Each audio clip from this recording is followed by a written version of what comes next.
હું doctor Shailesh Patel, cancer surgeon, Empire hospital Sola. હું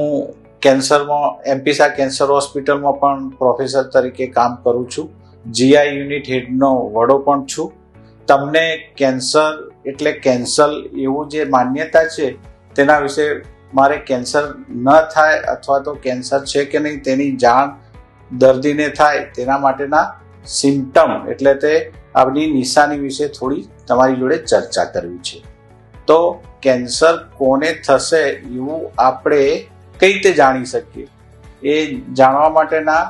પેશન્ટને કયા કયા શરીરમાં ફેરફાર થતા હોય છે તેના વિશે હું તમને જાણ કરું. તો પહેલું, શરીરમાં કોઈ પણ કુદરતી હોલ, નાક, કાન, ગળું, ઝાડાનો ભાગ કે પેશાબનો ભાગમાંથી લોહી વહી જવું અથવા તો તેમાંથી પ્રવાહી નીકળે અને દુર્ગંધ મારતું પ્રવાહી હોય તો ડૉક્ટરની સાથે તપાસ કરાવવી જોઈએ. બીજું, ખાવામાં તકલીફ પડે, અવાજ બેસી ગયો હોય, શ્વાસ લેવામાં તકલીફ પડતી હોય, ઘણીવાર ભૂખ ઓછી લાગે, ખાંસી આવતી હોય, ખાંસી ગળફામાં લોહી પડતું હોય, પેટમાં એસિડિટી જેવું લાગતું હોય, પેટ ફૂલી ગયું હોય એવું લાગતું હોય, યોનિ માર્ગમાંથી કોઈ વાર લોહી અથવા તો સફેદ પાણી પડતું હોય, બહેનોમાં સ્તનમાંથી ડીટડીમાંથી લોહી જેવું કે પાણી જેવું પ્રવાહી અથવા તો સ્તનમાં ગાંઠ થઈ હોય, કોઈ પણ જગ્યાએ શરીરમાં નાનું ચાંદુ પડ્યું હોય અને એને રૂજ ના આવતી હોય અથવા તો શરીરમાં ન થઈ હોય અને ન હોય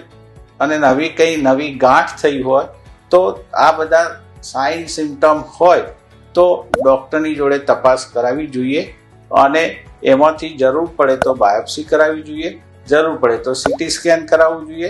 અને જરૂર ડૉક્ટરની સલાહ પ્રમાણે જરૂરી ઇન્વેસ્ટિગેશન, લોહીના તપાસ કરાવો તો કેન્સર છે કે નહીં તેની જાણ થાય અને કેન્સર હોય તો તેમાંથી જલ્દી સારા થઈ અને તેની ઓપરેશન, શેક અથવા તો કિમોથેરાપીની ટ્રીટમેન્ટ કરાવી શકાય.